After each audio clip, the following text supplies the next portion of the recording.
What really inspired me to come up with this workout was, one, I'm a dad with 3 kids and full-time job. So I needed something that didn't take away from my running time very much. It was a small time commitment. So I had got really embraced P90X, Beachbody P90X stuff. So I kind of took the idea of that and put it into more running specific movements. Strength training, in my opinion, is one of the most important, that and mobility are the 2 most important things outside of running. Being able to run multiple hundreds a year, so this last season 500s, the year before that 400s, and be able to handle the volume, be able to handle the pounding and the stress that especially 100-mile distance puts on you. I think strength training plays into that, especially when it comes to strength through a full range of motion.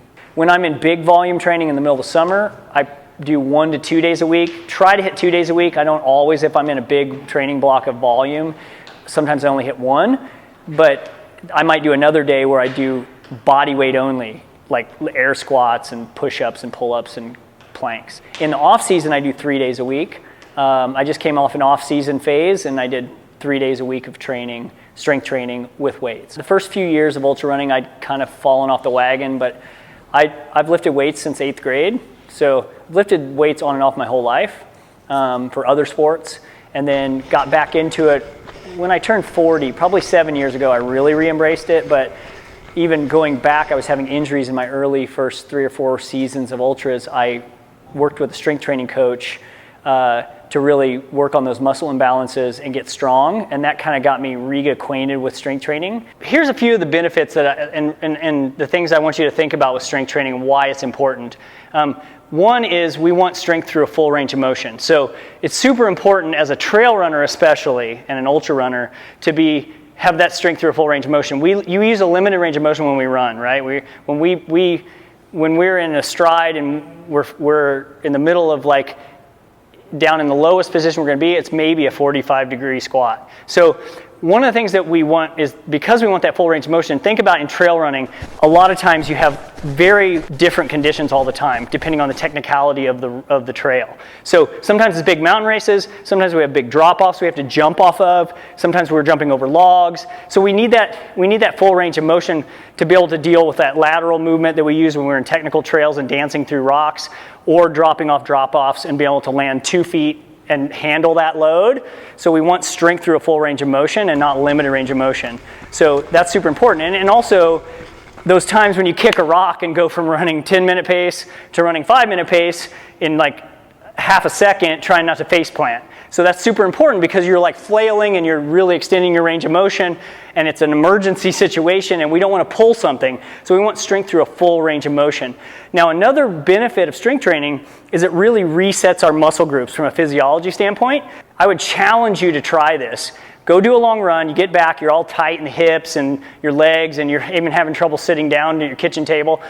Before you go do anything, go do 3 sets of 15 air squats, push-ups, pull-ups, and planks. Just simple stuff, body weight. It doesn't even have to be weighted like we're talking about today, but just go do that and you'll feel tons better afterwards. Suggestions for first-timers that want to implement strength training in their running routines.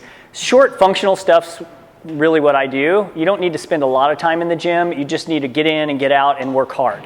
So timed workouts I like, circuits. The biggest thing is don't get caught up in the weights or how much weight you're lifting. It's more movement patterns. So working on proper movement patterns, knowing how to squat properly, knowing how to deadlift, knowing how to lift over your head, how to engage your core, how to engage your glutes. Really important, core and glutes especially in any kind of strength training, especially as a runner. So understanding the movements is probably the most important thing. One other thing I want to talk about is for you masters athletes out there, 40 plus, strength training is super important because most physiology studies agree that after the age of 35, we lose about a pound of muscle per year. So we're also ultra runners, and we cannibalize muscle because of all the training we do and running long runs. So actually, as ultra runners, we have a double whammy. We lose a lot of muscle mass, especially after the age of 35. So having some kind of short functional strength training a couple days a week during year-round And I would even argue 3 days a week in the off season. That really is going to help you long term just to maintain muscle mass. That's not even going to build muscle mass. That's just going to maintain muscle mass. Otherwise, you're just going to continue to lose muscle mass, and then you're going to, after a while, you're going to lose range of motion, and then the older you get, you're just going to slow you way down, and then you're going to get injured more often, or you're not even going to be able to run. So this is super important. Strength training, in my opinion, is one of the most important. That and mobility are the two most important things outside of running.